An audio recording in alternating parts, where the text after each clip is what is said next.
The Beach FM Business Lunch Show, brought to you by PlaceMakers Kapiti and Horowhenua. Together we're building New Zealand.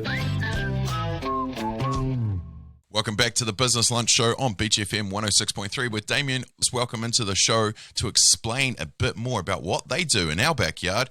It's Manaaki Barrett from Kapiti Island Nature Tours. G'day, Manaaki. Kia ora, Damian. How are we doing on this beautiful day, my man? Gloriously in the sun, where I ought to be. And I bet you there's no better view where you are as well. Hey, mate, I appreciate you coming on and telling a bit of a story. We haven't had as much tourism chat on the show, but, mate, it's an industry that's been heavily affected. So how are you guys at this time? Yeah, it definitely has, and it's impacted us in the same way that it impacted most businesses through lockdown, obviously. We are a seasonal business, so now that we've kind of come out of lockdown, we're into our quiet season anyway, so we've really wound down until the springtime. But it was, a hell of an impact, and really changed the game a little bit in terms of what we need to expect for the seasons to come. Yeah, absolutely. Before we get into more of the COVID stuff and how it affected you, we like to get to know our people a bit more. So how did you start out, and what's the love of Kapiti?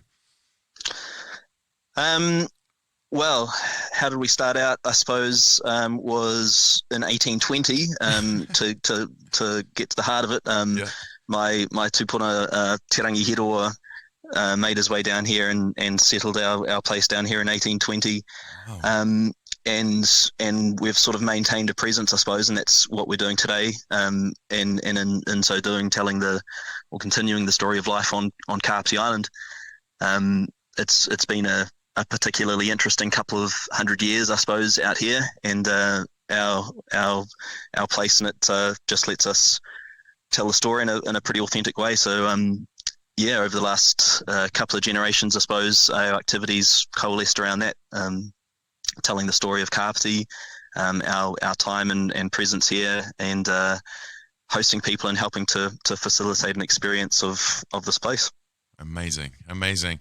Tell us one of those stories, because apart from I know myself, it's one of those things you don't so much see as a Kiwi. You don't so much see your backyard, but you do enjoy driving past it on a daily basis, take it for granted. Sure. So what are one of those stories that people just wouldn't know about Kapiti Island?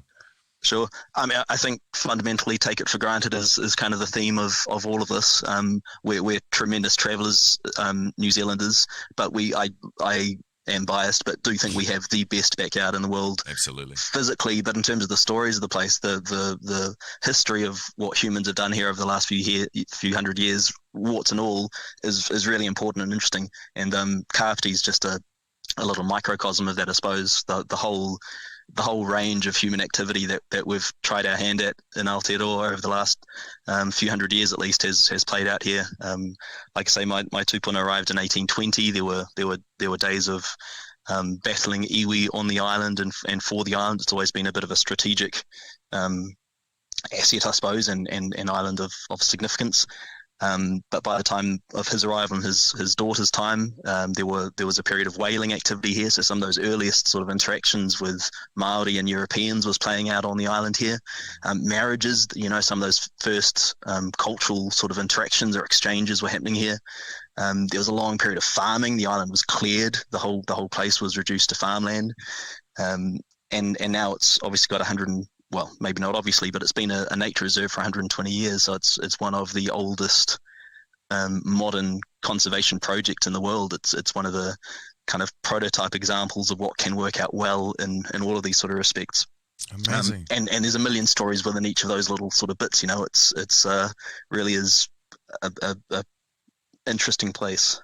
I bet. And it must take a lot of background stuff to keep it at a level that it needs to be for all the native species that are on the island. Oh, yeah, for sure. As we speak, there's a couple of wicker clucking around my feet, if you can hear that. Yeah, I mean, in a lot of ways, me and my generation are blessed in that a lot of that legwork's been done. We're in a pretty golden age now where through a lot of trial and error and a lot of hard slog over the last couple of centuries, we're sort of in a position where it can tick along a bit more easily. And the same sort of true of Kapiti, I suppose. Over the last 120 years, all of the pests have been eradicated. 22,000 possums were removed through the 70s and 80s, all the sheep and goats, and first big island in the world to eradicate rats. That was done in the 90s. That's done. There is definitely still work to sort of maintain that level of ecological robustness. So there are full-time rangers on the island, and as a whānau here, we do what we can to contribute to that sort of stuff. But we've got the advantage of this great big moat around us as well. So pests coming back in is a bit less likely than in some other areas. Yes, man, that's amazing. But it takes everybody doing their part. You can't just rock up to the island and do your own thing, or jump on and on the tour and go sidetrack and do your own thing. It takes all of us to look after a national treasure like Kapiti Island. Yeah, absolutely. Yeah, that's right. The work now is preventative. So yeah, and that's the stuff that we ask every one of our manuhiri, every visitor that comes to the island before they arrive. We kind of prep them on what prep they need to do, in terms of checking while they pack their bags, and we do another bag self-inspection on before they hop on the boat to ensure there aren't Argentine ants in their bag or mice or other things. There's lots of invasives that would pose a risk to this place. And the work of 120 years makes it obviously super important that we don't stuff it up now that's been done. That's the one. So yeah, real limited numbers. We to limit the impact and to be able to host people in the way we want to, we keep the numbers low, but that makes it easier to manage those sort of risks. Fantastic.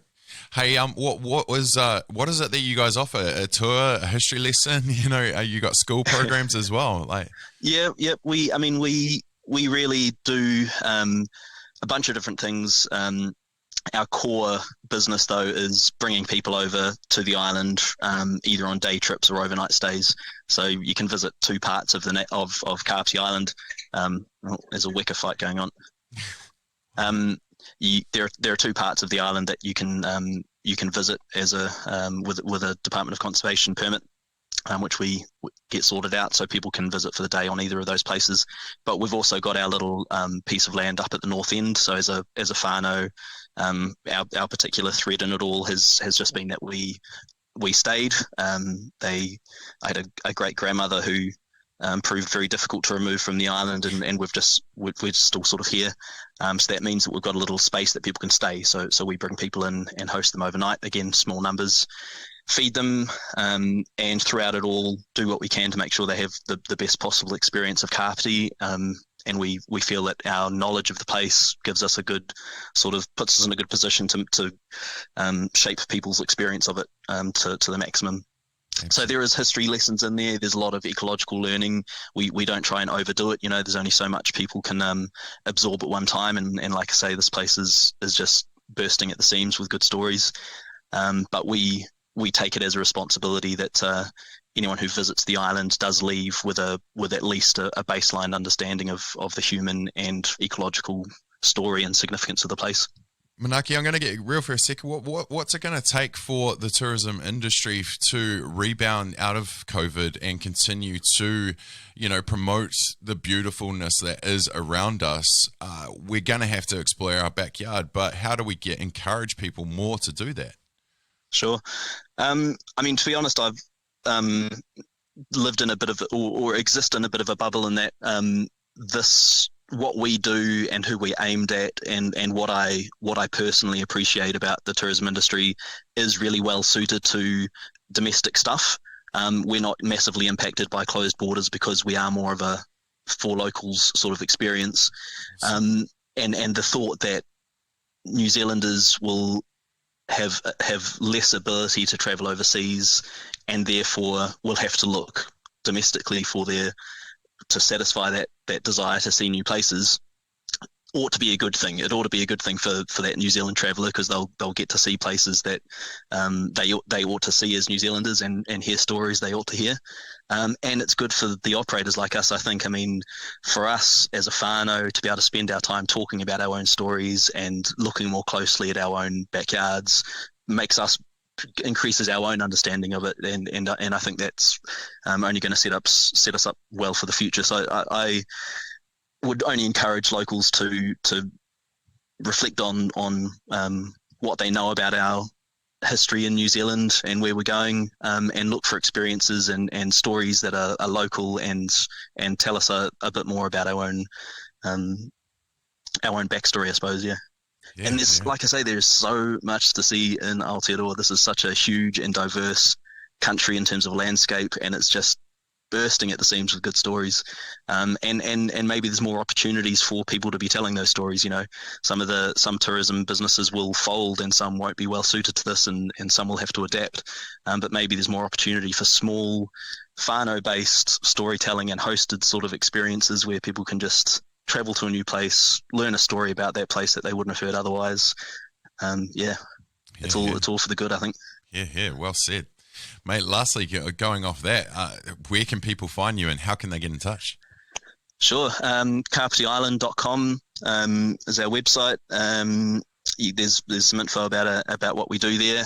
We've got a Facebook page that I try and chuck some pictures up from on now and then. We're opening up in September again, so we're kind of spending this winter to get ourselves fighting fit and do a bit of maintenance and all that sort of stuff. And we're really hoping to crack into a really good springtime. So yeah, hoping the rest of Aotearoa feels the same, and we'll be ready after winter to get out and start exploring a bit more actively, and hoping for a good weather spring. Yeah, mate. Well, get me on that list because I'm coming. It's time that I stop admiring it from afar and jump on that water and come over and see you guys. So thank you so much for sharing the story today, Manaaki, of Kapiti Island Nature Tours. Go well, my man, and we'll catch up soon. Thanks for having me. Cheers, Damian.